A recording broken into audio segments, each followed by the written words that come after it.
अस्सलाम वालेकुम बच्चों, कैसे हैं आप सब। उम्मीद करती हूँ कि आप सब खैरियत से होंगे। मैं हूँ आपकी class teacher ma'am Nabila orchids public school से। प्यारे बच्चों, पिछले लेक्चर में हमने हमारे कायद की पढ़ाई की थी। अब हम सबक नंबर 4 हमारे कायद की मश्क करेंगे। सबसे पहले हम लोग इसके अल्फाज मायने करेंगे, मुश्किल अल्फाज के मायने। पहला लफ्ज़ है जी रहनुमा। रहनुमा का मतलब है रास्ता दिखाने वाला। मेहरबानी, मेहरबानी का मतलब है अनायत या शफ़क़त। कायद, कायद का मतलब है रहनुमा। मज़ार, मज़ार का मतलब है कब्र। आइए बच्चों, अब हम इसके सवाल जवाब पढ़ते हैं। सवाल नंबर 1 है, कायद आज़म का असल नाम क्या था। तो बच्चों, अभी हमने सबक में पढ़ा था कि कायद आज़म का असल नाम मोहम्मद अली जिन्ना है। सवाल नंबर 2 है, कायद आज़म ने कानून की तालीम कहाँ से हासिल की। तो हमने पढ़ा था कायद आज़म ने कानून की तालीम मुंबई से हासिल की। कायद आज़म ने हिंदुस्तान के मुसलमानों के लिए क्या फ़ैसला किया।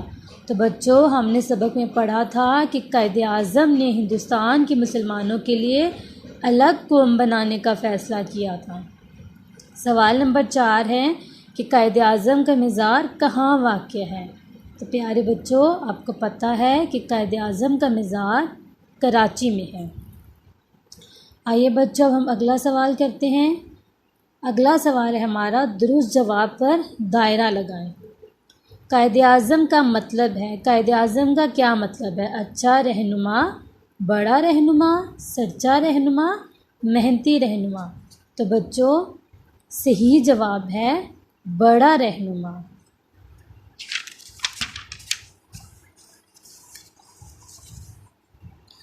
कायद आज़म हिंदुस्तान से बनकर लौटे, उस्ताद, रहनुमा, वकील या सियासतदान। तो सही जवाब है वकील, यानी कि कायद आज़म हिंदुस्तान से वकील बनकर लौटे थे। कायद आज़म ने वकालत शुरू की, दिल्ली से, कराची से, लाहौर से या मुंबई से। तो कायद आज़म ने वकालत कहाँ से शुरू की, मुंबई से। कायद के साथ अलग वतन बनाने के लिए कोशिश की। तो किसने कोशिश की थी, अंग्रेज़ों ने, हिंदुओं ने, मुसलमानों ने या सब ने। तो किसने कोशिश की थी, मुसलमानों ने। चलें बच्चों, अब हमारा ये सवाल भी मुकम्मल हो गया है। अब हम अगले सवाल की तरफ चलते हैं। नेक्स्ट हमारा क्वेश्चन है, अल्फाज की तरतीब दुरुस्त करें और जुमले लिखें। यानी कि ये हमारे पास सवाल हैं जो कि तरतीब से नहीं हैं, तो हमने इनको तरतीब से लिखना है। पहला है जी, है हमारा पाकिस्तान वतन।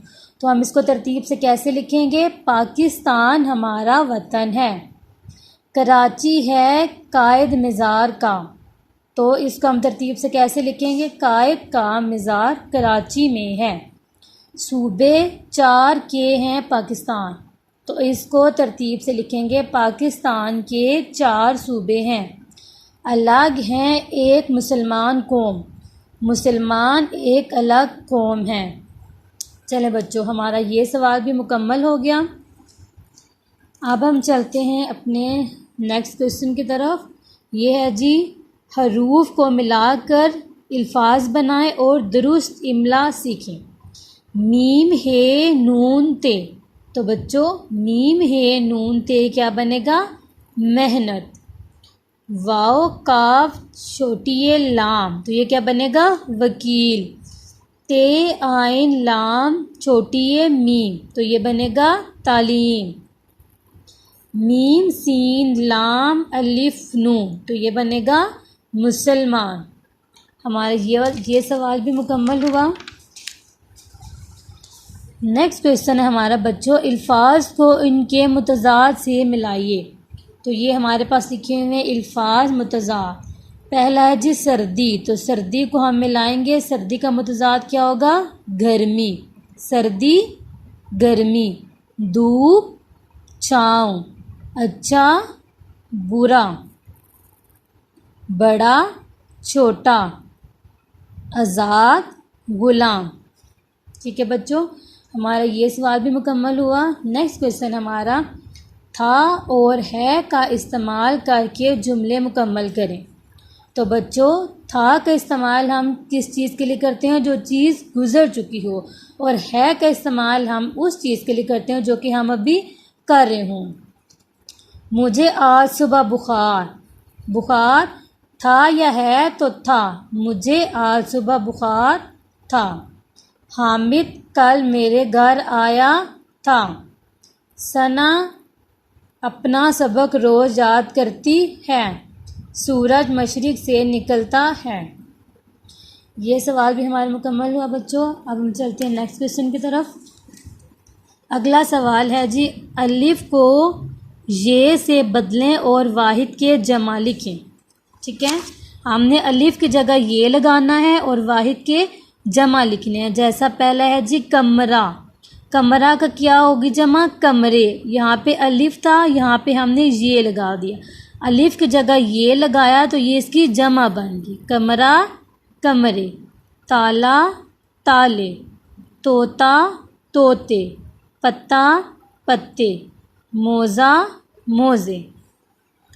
तो बच्चों, हमारा सबक नंबर 4 कंप्लीट हो गया है। हमने इसकी पढ़ाई भी कर ली, अल्फाज मायने भी कर लिए और इसकी पूरी मशक भी कर ली।